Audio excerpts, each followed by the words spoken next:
Chapter 4, Fundamentals of Cost Analysis for Decision Making.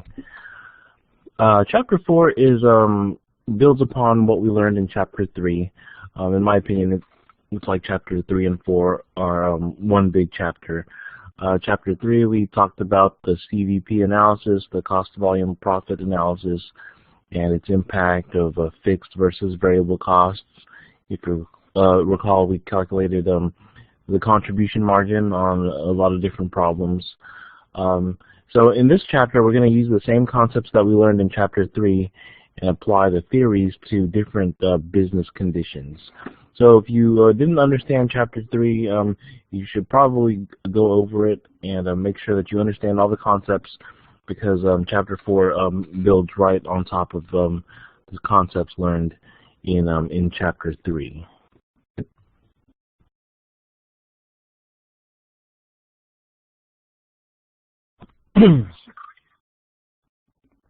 In this chapter, we're going to use a differential analysis, and that's something that we've already discussed in prior chapters.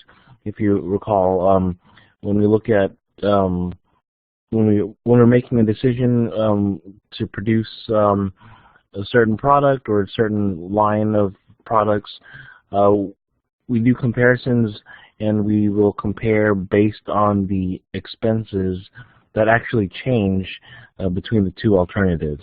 Remember, those are called differential costs, and then the other ones, which are the fixed costs, really don't affect our decision. So in this chapter, we're going to dive into that further. We're going to use a differential analysis to analyze decisions. We're also going to use differential analysis to make decisions on pricing.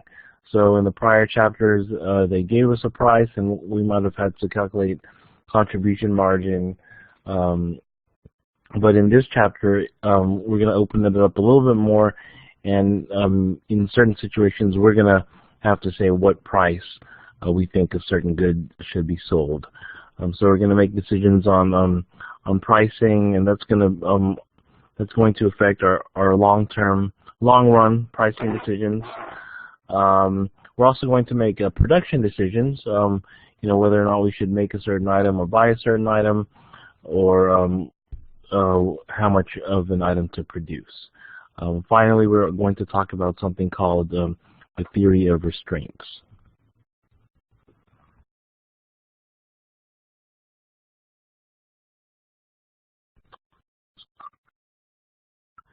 Differential costs.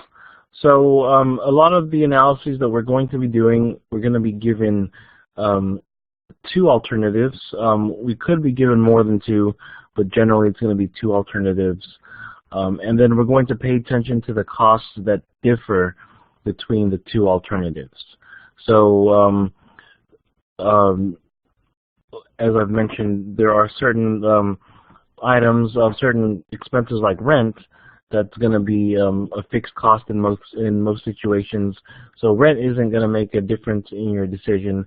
But something that differs, it'll be like variable costs, such as cost of goods sold, or maybe even utilities. When the costs change, that's that's a factor that you're going to look at when you're making a decision on what to produce. So you'll compare the differential costs in alternative A versus the differential costs in alternative B, and then you're going to see what your ultimate effect is on your profit or your loss, and you're going to make a decision accordingly.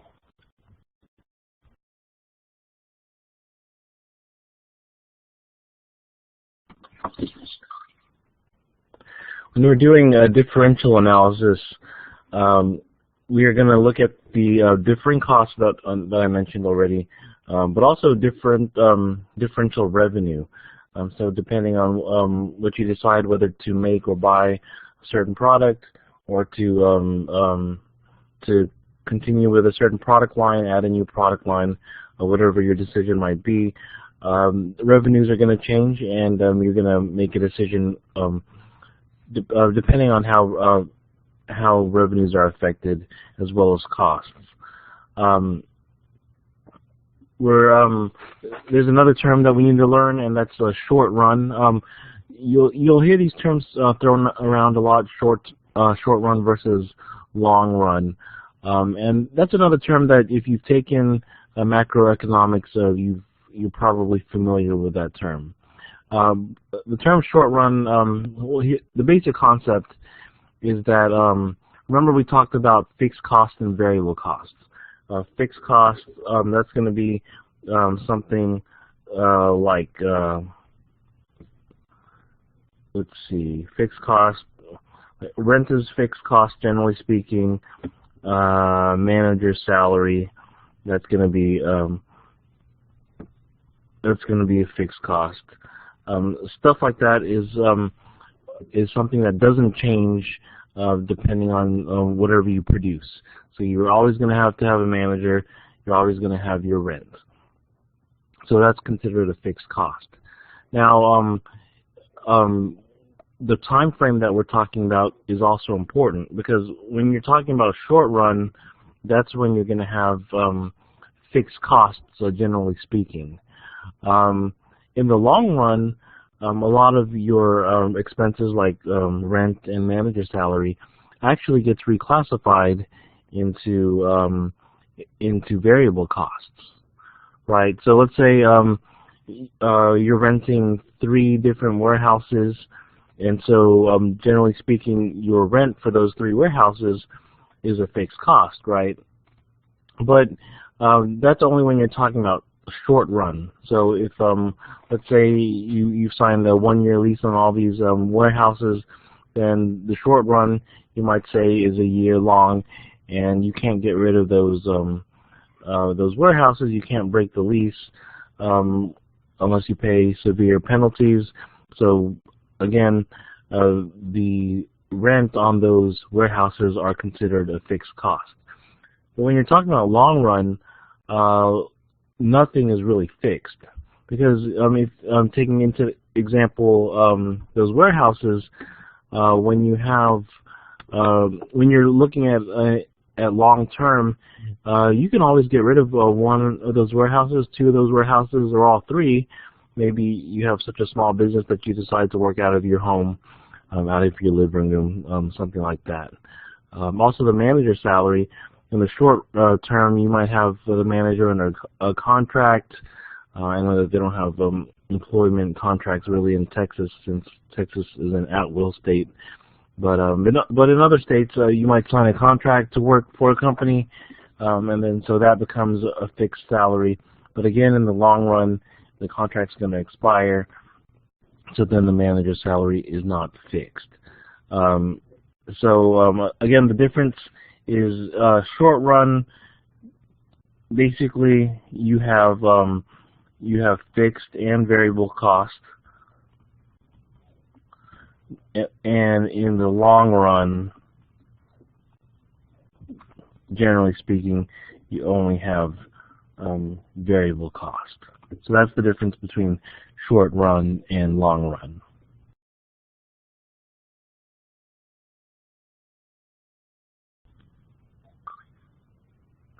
Here's another economics term that we're going to use in this chapter. It's a concept called sunk costs. A sunk cost is a cost that's incurred in the past, and you can't change it now or in the future.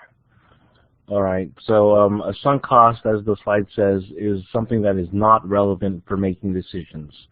So basically, what it's saying is, if you've spent money already and there's nothing you can do about it, then that money or those resources that you've spent actually have no bearing on future decisions, or they shouldn't have bearing on any future decisions. So this is a really hard concept for some people to understand. So let me give you a couple of examples. Let's say you're building a supercomputer. Okay, your company needs a supercomputer, and it's going to cost you $1 million total to build this supercomputer. Okay. It's taking you a few months to build it because it's really big and powerful. So let's say you've spent $900,000 on this supercomputer. It's almost complete. You need to spend another $100,000, then you'll be done. And all of out of nowhere, HP makes a announcement that they've developed a supercomputer, a new one, and this supercomputer is faster than the one you're building, has more memory, is more compact. It's just a better computer in every aspect. And not only that, the total price of this HP computer is $100,000 total. All right, so not only is it more compact, faster, has more memory, and more capable, it's also way cheaper than your supercomputer. So what do you do? Well, some people might say, well, I've already spent $900,000 on my supercomputer already. I'm just going to keep building that supercomputer, stay on track, and spend another $100,000 to finish building the supercomputer. I'm not going to change my mind. I'm going to continue on the original plan. Well, that's theoretically incorrect. So that $900,000 that you've spent is a sunk cost. Okay, so you can't get it back no matter what. So you have to ignore that $900,000 that you've already spent and just analyze what to do from this point forward. So the right answer, theoretically, is to scrap your $1 million supercomputer plans and just buy this $100,000 computer from HP. So so let's think about this. Okay, so option A, you've already spent $900,000 on your supercomputer, and if you spend another $100,000, you'll have spent $1 million total, right? Like you originally planned. Or option B, you spend $100,000 on buying their supercomputer, and you end up with a better computer than the one that you originally planned for, and you actually spent $1 million as well, because this $900,000 right here is spent no matter what. So it doesn't matter if you spent it and then now you're going to spend another $100,000 on your original supercomputer, or you spend that $100,000 on buying the HP computer. Either way, you've spent $1 million total. It's really best to get the best computer out of this deal, so you're going to go with HP. All right, so again, this is the concept of sunk cost.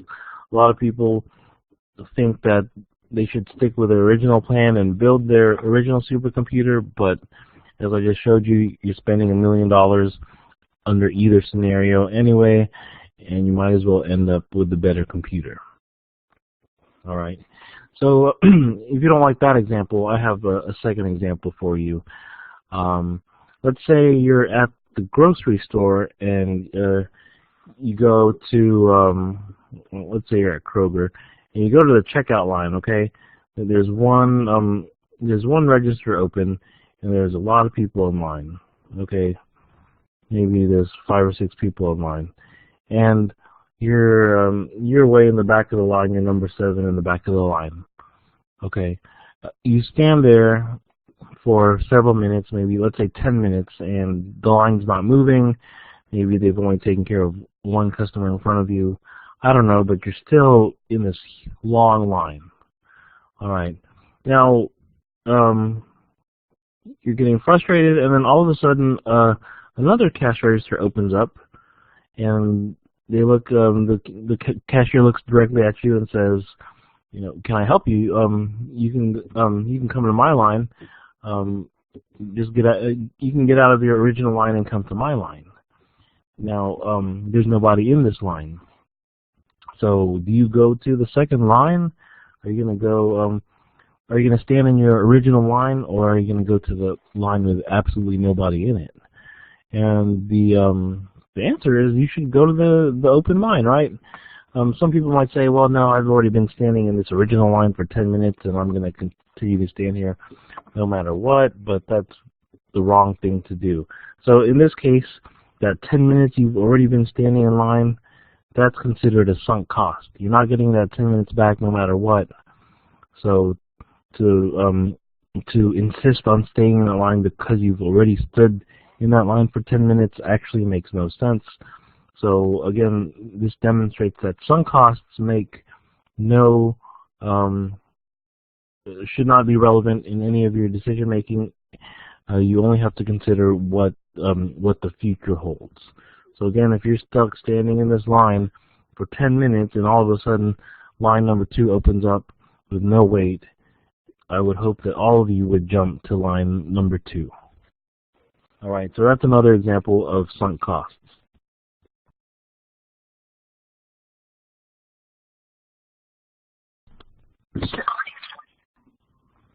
All right, so sunk costs, like I said, make no difference or should not be relevant in a decision that you make. However, there are other costs that are also irrelevant, and that one of them is fixed costs. So this information, this chart demonstrates that you just need to consider differential costs, which are the costs that change between alternatives. If the costs are fixed, like here's the line for fixed costs. The fixed cost, the name itself indicates that the cost will stay the same no matter what the alternative is, so it doesn't affect your opinion. All right, so let's look at this chart. We'll look at the status quo and the alternatives. In this chart, the sales revenue changes, right? If you pick the status quo, your sales revenue is $750, but if you pick the alternative, it's $900, so your sales revenue goes up. Your variable costs go up too. You were spending $250, now you're going to spend $300. So these two items are very relevant in your decision. Okay, so if we look at the contribution margin, status quo, you were going to get $500 towards profit or towards paying off fixed costs. If you choose the alternative, you're getting $600 towards profit. So in this case, it looks like the alternative is a better deal, right? Because you're getting $100 more profit. But wait, there's another line which is fixed cost. So if we go to the next line, the fixed cost under the status quo is $350, and the fixed cost under the alternative is $350 as well. So when we look at operating profit, you end up with $150 under the status quo and $250 under the alternative. So if you look at operating profit, the answer is still to pick the alternative.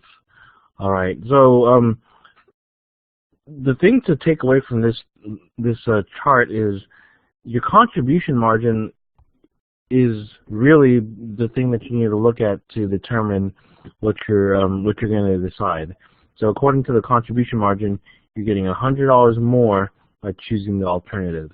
Now, if you want to consider the fixed cost, that's actually just a waste of time because it gives you the same answer. The same answer shows that you're going to get $100 more from choosing the alternative, right? So if you understand that, then you're actually saving a little bit of time.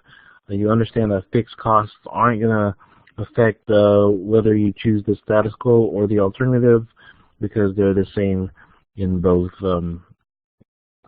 alternatives. So again, this chart demonstrates that fixed costs are costs that are irrelevant when you're choosing between alternatives.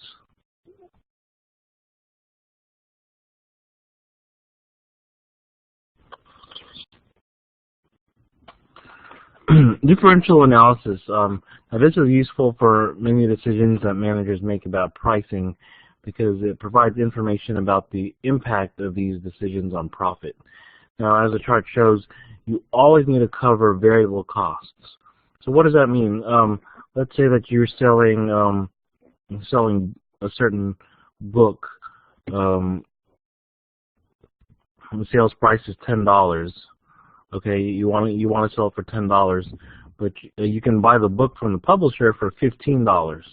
So $15 is your cost of goods sold. And remember, cost of goods sold is a variable cost. Of course, you don't sell that book. The decision, ceteris paribus, is that you don't sell that book because you can only sell the book for $10, but it's costing you $15 from the manufacturer. So it breaks the rule that variable costs must always be covered, so you don't sell that book anymore. Now there's other aspects to think about, but theoretically speaking, you wouldn't sell that book. Now the second part says that fixed costs must be covered in the long run. So let's say that you're selling this book for $10, but you end up you can actually buy it for $5. So in this case, you're covering your variable cost of goods sold, and let's say that that's your only variable cost. Then you would continue to sell that book. But in the long run, you have to determine, you have to check your sales price, and you have to check, you have to forecast how many of these books you plan on selling. Because in the long run, you're going to worry about being able to cover your rent and your manager's salary. All right. So again, in the short run, you don't worry about fixed costs.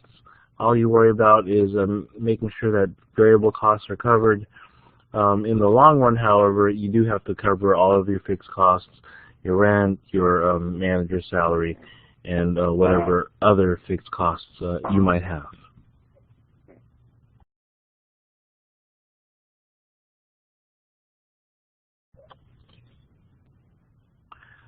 Now this chart shows that businesses make decisions on pricing all the time. They can either make a decision based on a short-run decision, which would be something like a special order, a one-time special order, or they can they have to make decisions on long-run pricing as well. So probably the shelf price of most of your items, that's going to need to be planned out pretty carefully to make sure that we're covering our variable costs as well as all of our fixed costs.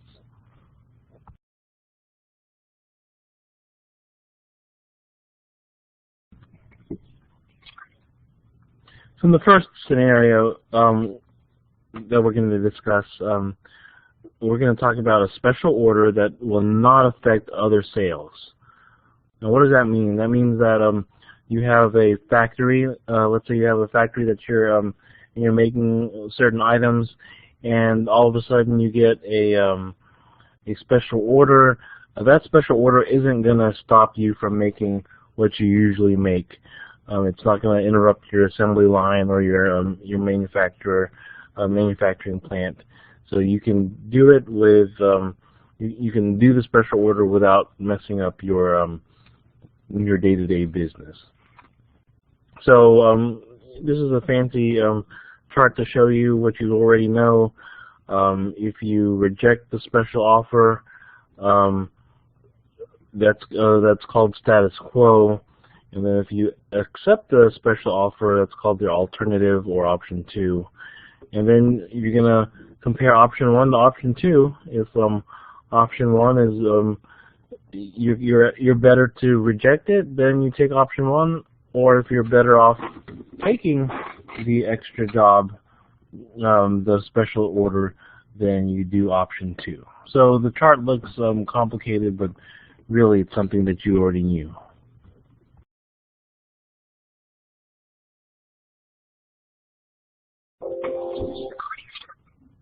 So let's look at an example. We're talking about UDevelop, which is a company that we talked about in the prior chapters.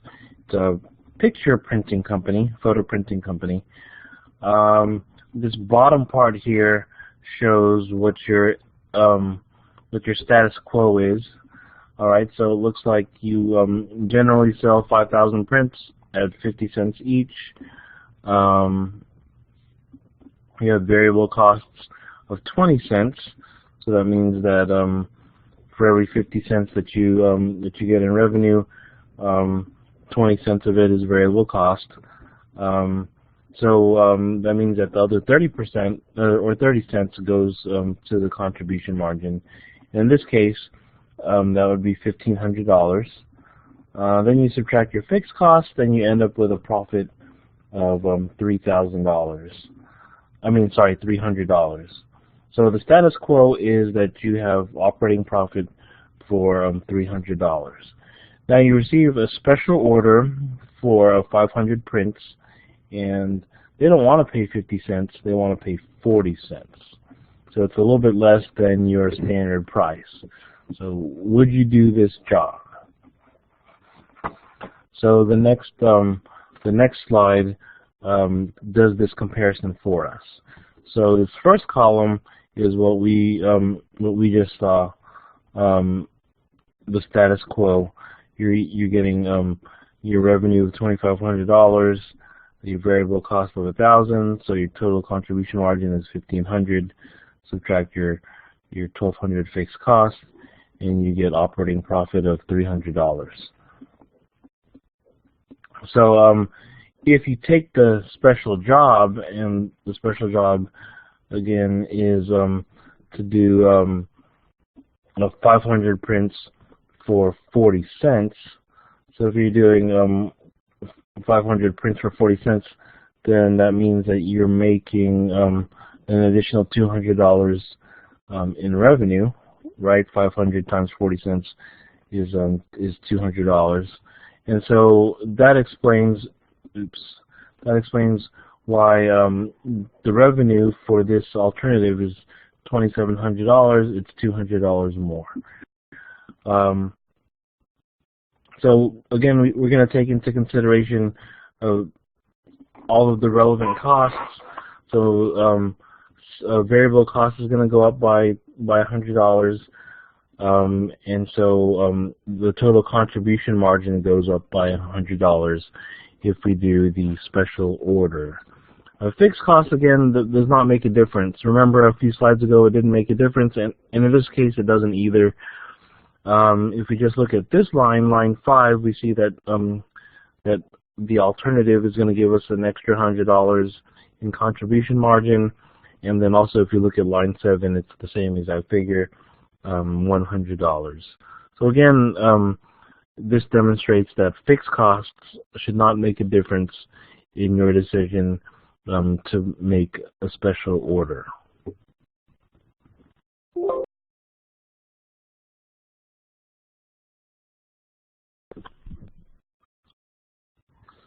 All right, long-run pricing decisions.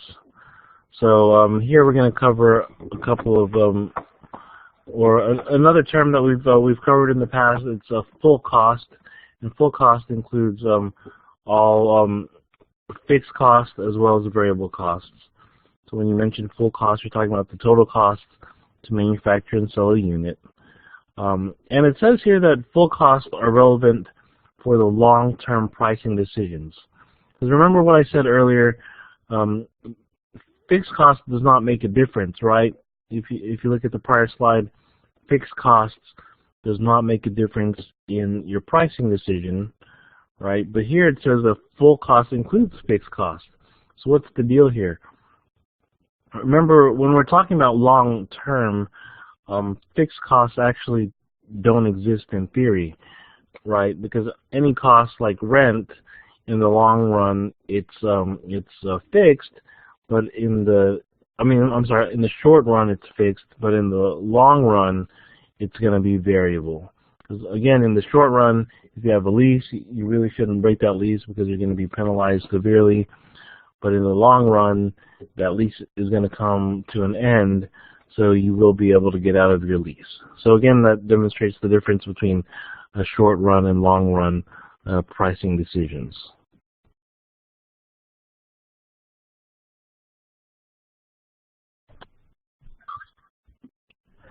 In the short run, differential cost may be very low. Now, how can differential costs in the short run be very low?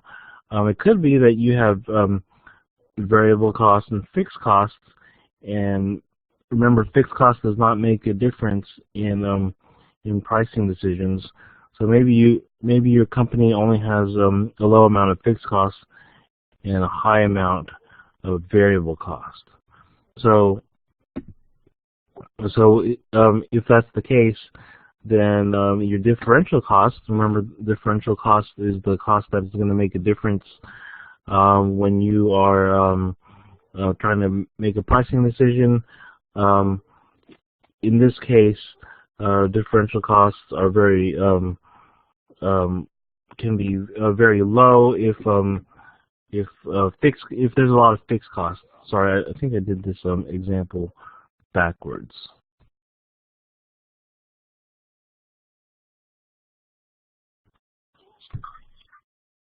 All right, so if a company has high fixed cost, then its differential cost is very low, because remember, differential cost is essentially the same thing as variable cost in the short run.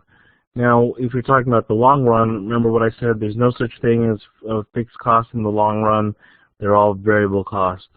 So that's why in the long run, you're always going to have more variable cost than in the short run, because a lot of the costs like rent and manager salary gets reclassified from fixed cost to variable cost.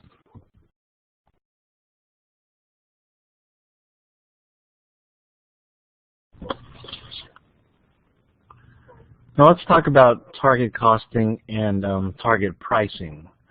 Target price, that's the price based on customers' perceived value for the product and the price that competitors charge. So when we're talking about, well, let's talk about target costing. Target costing, that's a concept where you are doing price-based costing instead of cost-based pricing. And what does that mean? When you're doing when you're looking at price-based costing, that means that you're going to aim for a certain cost. So so let's say you're selling something for $10 and you want a certain amount of profit, then you're going to have to, that's going to dictate what your costs are going to be, or what you're going to aim for or plan for your costs to be. All right, so a target price is the estimated price for a product or service that a customer is willing to pay, and then a target cost is the estimated long-run cost of a product, and that the sale of that is going to enable the company to achieve a targeted profit. Okay. So the example in the book talks about Dell. Dell sells an MP3 player for $200. Okay, they've determined that customers will pay $200 for the certain MP3 player. All right, and they determined that they want at least a $20 profit. Okay, it looks like they want to make 10% on their revenue. So if they sell something for $200, they want 10% of that to be profit. So that means that they need to keep their cost at $180 or less. All right. Now, whether or not they can actually do that is a different story. But this is one way, another way to control cost. You look at how much you sell something for, what you want your profit to be, so you try to squeeze your cost to make it fit into certain parameters.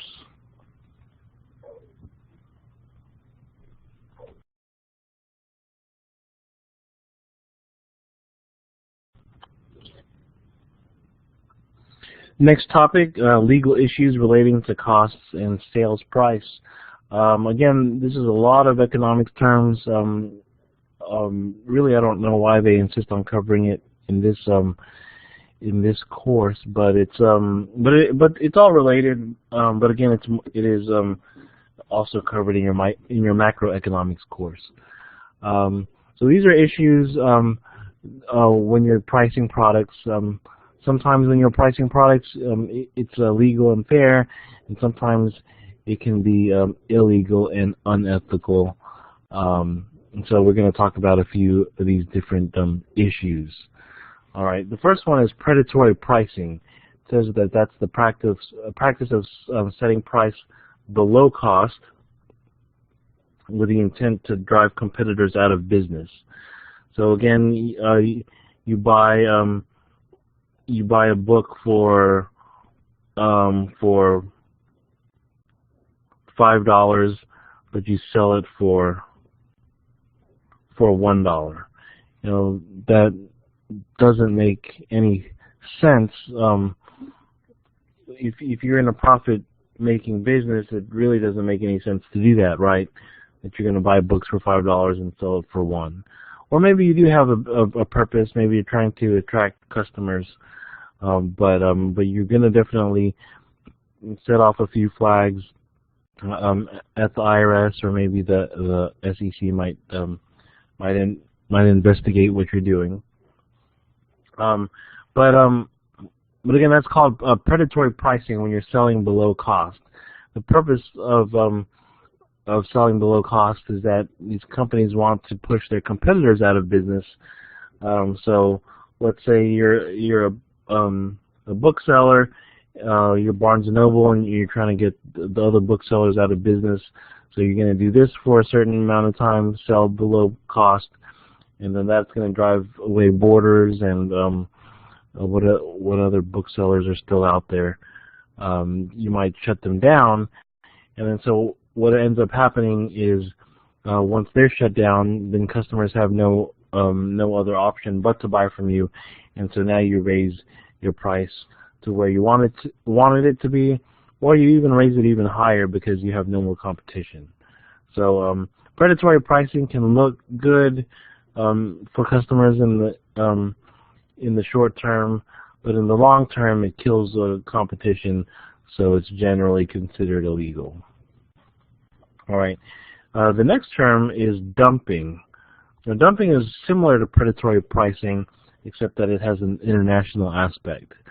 So, for example, if a Japanese electronics company sells items in the U.S. at a super low price, then that's going to give the U.S. electronics companies a hard time to compete, and it might force them out of business. And then so once this Japanese company is able to force these U.S. electronics companies out of business, then it raises its prices. So again, that's a situation where it might help the consumers in the short term, but in the long term it hurts them because it kills business. So there are people who support dumping, and there are some who are against it. Really, the merits of this conversation is beyond the scope of this class. Just wanted you to be aware of what these issues are.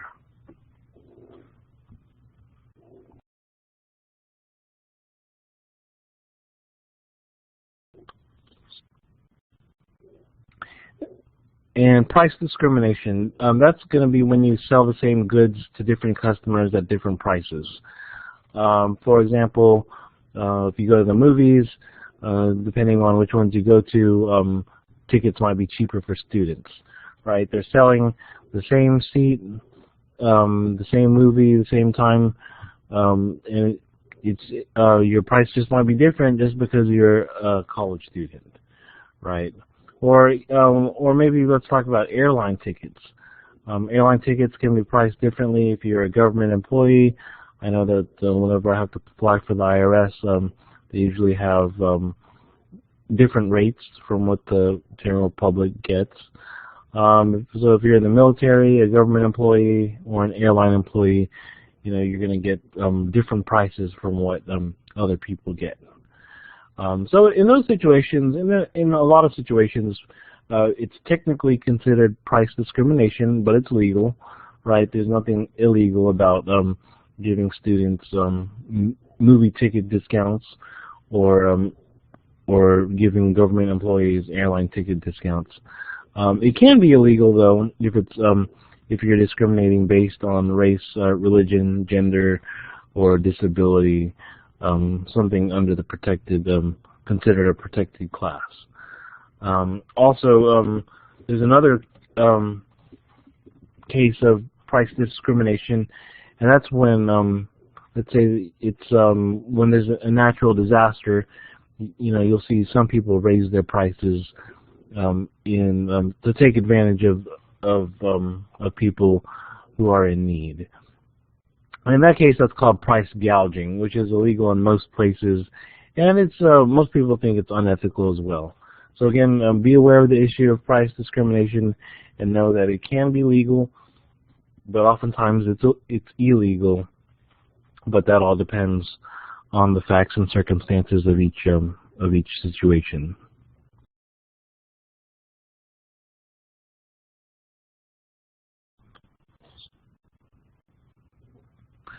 Peak load pricing, that's something that everybody is probably familiar with. For example, electricity prices. Don't know if you know this, but electricity prices, depending on which company you use, they are priced different throughout the day or throughout the week.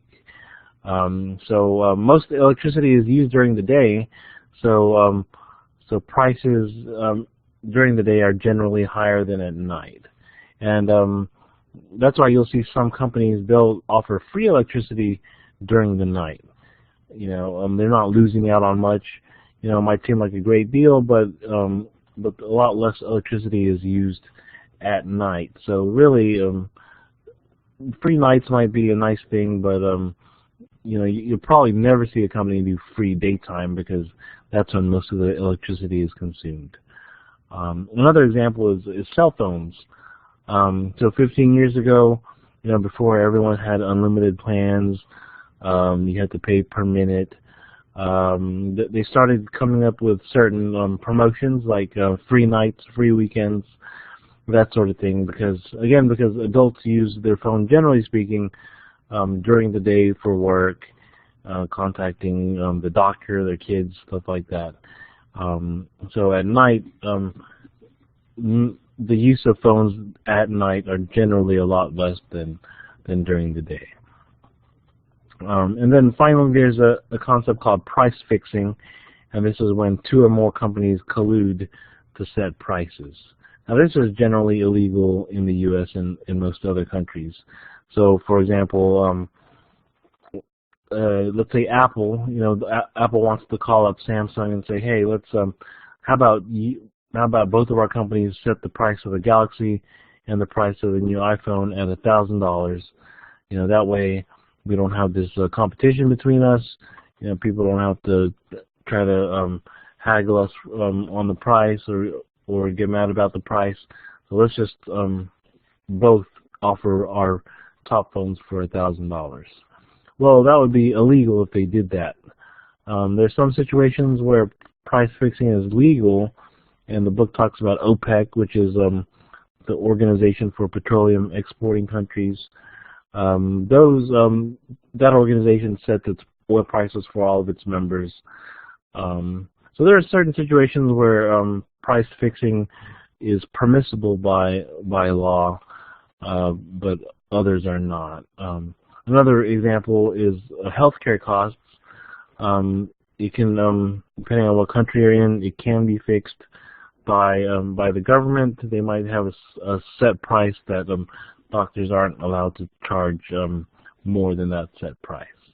Sounds like a good thing, but it can also be a bad thing because if you've taken economics, you know that price fixing can lead to black markets and also shortages.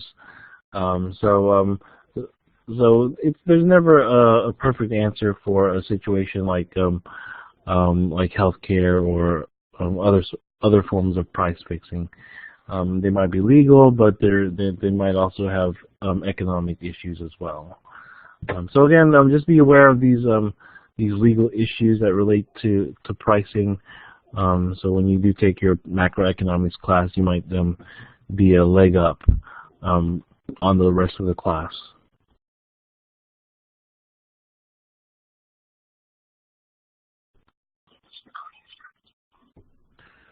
So we've been talking about making pricing decisions, but we can also use differential analysis for production decisions.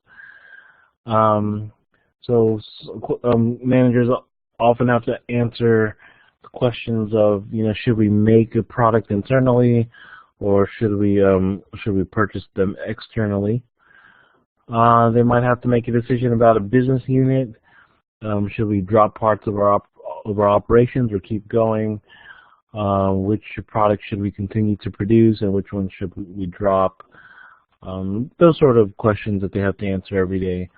So to make those decisions, the manager has to ask what costs and revenues will differ as a result of the choices made, and they'll have to choose a course of action which would be the most profitable for the company.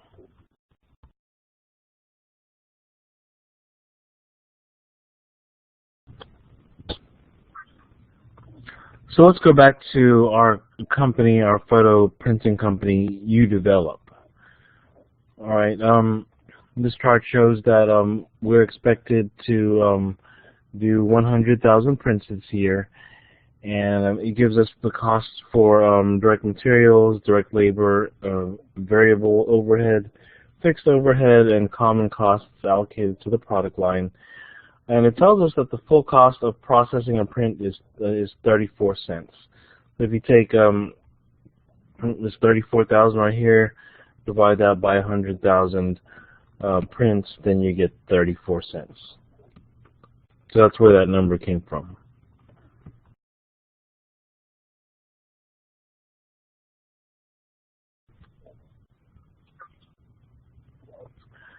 UDevelop gets an offer to process any number of prints for 25 cents each.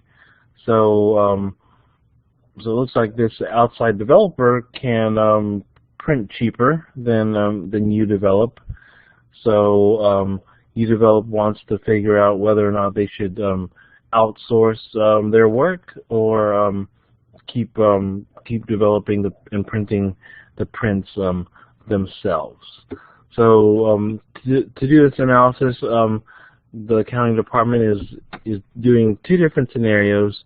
They're looking at what if they just print 50,000 prints in a year, and what if they do the 100,000 prints that they were expecting to do.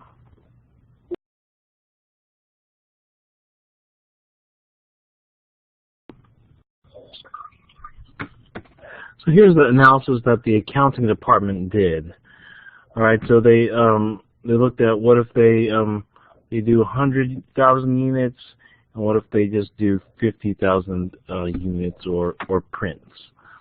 Well, it looks like here if they're doing 100,000 units, and if they process the prints themselves, it's going to cost them $34,000, like it showed us on the prior slide. But if they outsource those 100,000 units, so they're not going to have a labor charge, they're not going to have variable overhead or fixed overhead. They will have direct materials, and that's going to be the cost that they're paying that outside developer. So according to this analysis, outsourcing is going to cost them $35,000, whereas producing it in-house is going to be $34,000. So in this case, you would reject that alternative. You would stick with your status quo and continue to produce in-house. Now that's the first part of the analysis. The second part is they're basing it on 50,000 units. Now, if you look at these numbers, if they produce 50,000 units, that's going to cost them $24,000. But if they outsource it, it's only going to cost them $22,500. So it looks like the answer is it depends on what the number of prints that are developed are. So if it's 100,000 units, it looks like it's better to keep producing in-house, and if it's 50,000 units, it's better to outsource. So probably with this, in the last couple of chapters we drew some graphs to determine where the break-even point was. This question would be a good candidate for that.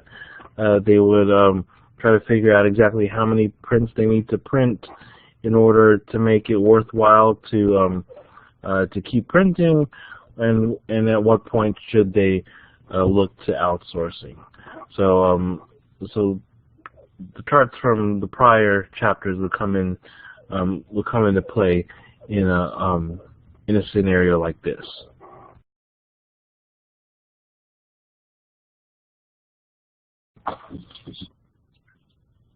And here's somewhat of a curveball that they're throwing at us.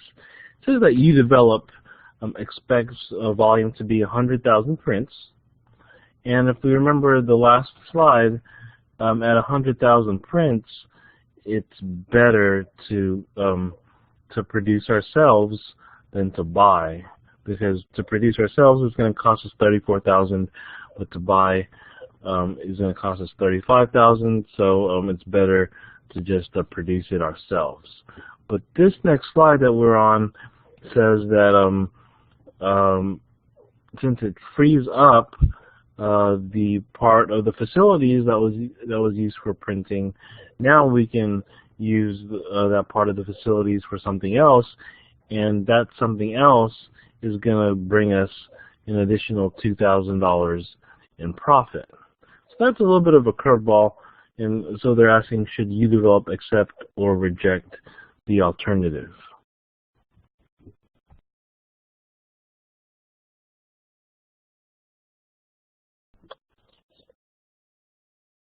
So now that changes our analysis a little bit. It shows here that if we print the print ourselves, our cost is 34,000, and if we outsource it, it's 35,000. So according to the first line, it's better to print it ourselves. However, there's going to be an opportunity cost for that, because we're giving up $2,000. We could have used the facility to do this secondary sort of project. It doesn't tell us exactly what that $2,000 would come from, but yeah, if we don't use that part of the facilities to develop the prints, then we can use it to generate income of $2,000. So in this case, it shows that to process the prints ourselves, that's going to be a $36,000 cost, whereas to outsource would be $35,000. So the answer would be to accept the alternative, to go ahead and to outsource. So that way, it frees up the part of the facilities that you can use to that you were using to develop the prints.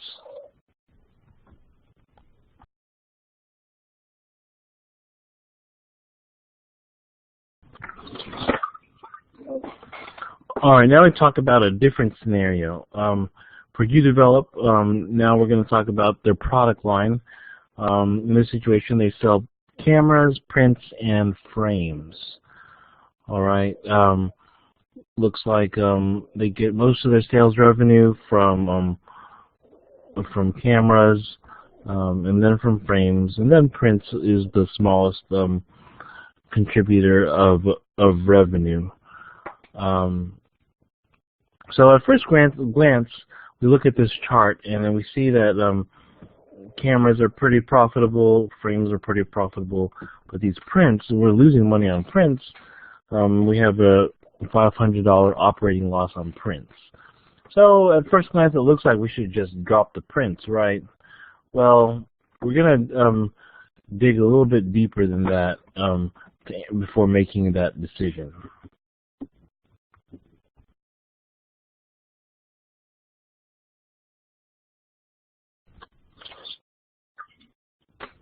The differential analysis here shows what it will be like whether we keep the prints or whether we drop the prints. It looks like here that our sales revenue is going to go down, of course, because if we're not selling the prints, we're not going to get that money. Also, variable costs are going to change because they're directly variable to how much we sell. of this category. But there's going to be a little bit of issue here, and that's going to be under fixed costs. So it looks like rent is going to be the same no matter what. The part of the facilities, maybe you just have one big building, and that's for the print slides and the frames. So if you get rid of prints, you're still going to have that building, you're still going to have that rent to pay for. Salaries goes down a little bit, goes down by $1,000. So it looks like there is a manager that was managing the prints department. Also, marketing and administrative looks like it's going down just a little bit as well. So actually, if you compare keeping prints versus dropping prints, according to this analysis, our profit is going to go down by $750. So that means that even though the prints were losing money, it was showing an operating loss for the year. It shows that if we remove the prints, it actually results in lower profit. So even though the prints aren't showing an operating profit, a lot of the fixed costs that are allocated to it are still going to be there no matter what. So it looks like the prints business is contributing to the contribution margin of the business.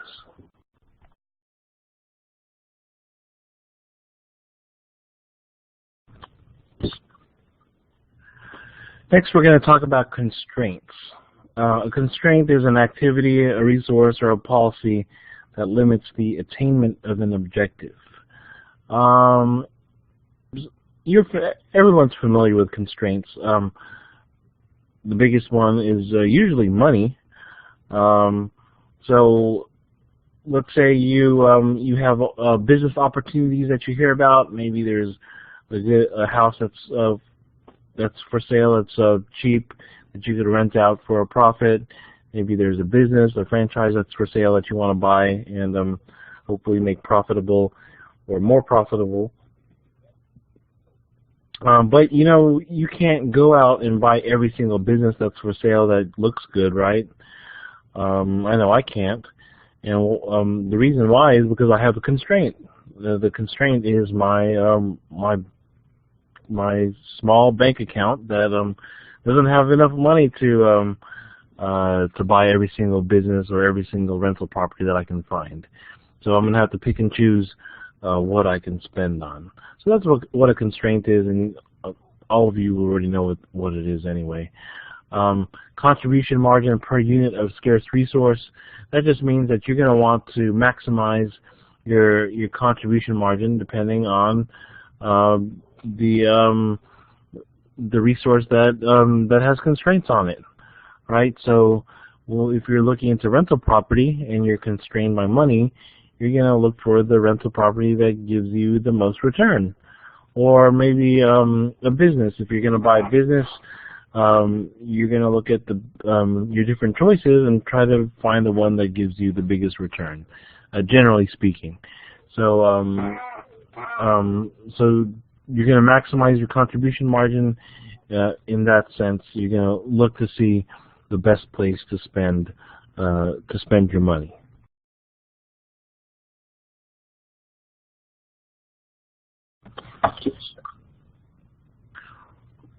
All right, so let's look at this this chart here. It shows you metal frames and wood frames, and it gives you the price for the metal and the wood frames, and the variable cost, and then the contribution margin. All right, so it shows here that the contribution margin for metal frames is $30, and the contribution for wood frames is $30. So at first glance, it looks like either one you choose, either metal or wood, you're going to come out the same. But it doesn't tell you everything here. The fact pattern in the book tells us that metal frames, they only take 1/2 hour or 30 minutes to make, whereas a wood frame takes a whole hour.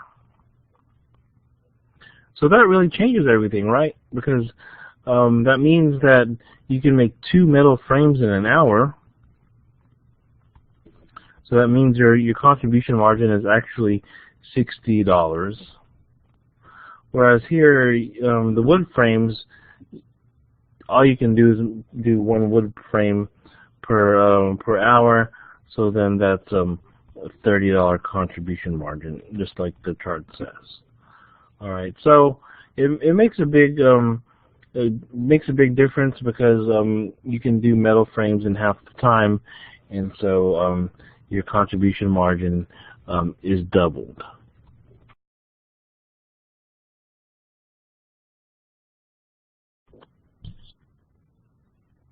And this slide shows us what we just calculated.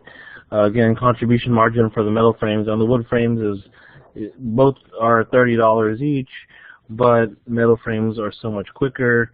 They only take half an hour, whereas wood frames take a whole hour.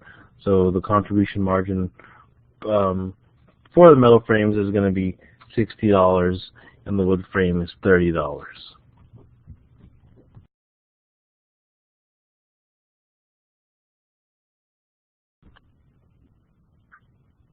And this slide shows us exactly how our bottom line is going to be affected, depending on whether we choose the metal frames or the wood frames.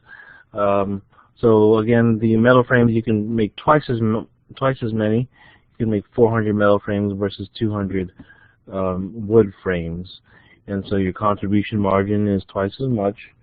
And then, so this is a $6,000 difference, right, between metal frames and wood frames, which is a pretty good chunk.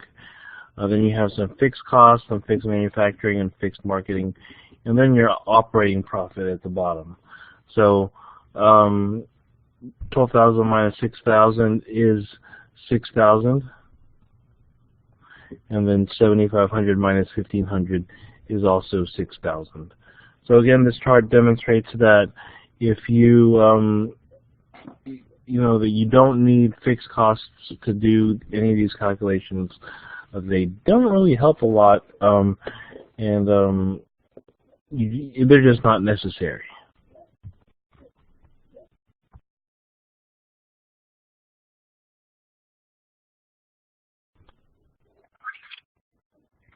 And finally, we have a concept called the theory of constraints, and that's the theory of constraints. Constraints is when you focus on revenue and cost management when faced with bottlenecks. What does that mean? Basically, resources are limited, like I said, so you have to figure out how you want to spend your resources. So you want to spend them in a way that maximizes your profit. And how do you do that? You have to maximize your contribution margin per unit. All right. Also, a bottleneck that describes where production is limited based on the work required. So, for example, if you develop only has one machine that makes both the metal frames and the wood frames, it can't make both types of frames at the same time, so the machine acts as a bottleneck. It's a constraining resource. And then finally, throughput contribution. Sales dollars minus direct materials cost and variables such as energy and piecework labor. So, so the theory of constraints focuses, like I said, on revenue and cost management in the face of bottlenecks. And in essence, bottlenecks are constraints. So the theory of constraints assumes a short run time horizon and few variable costs.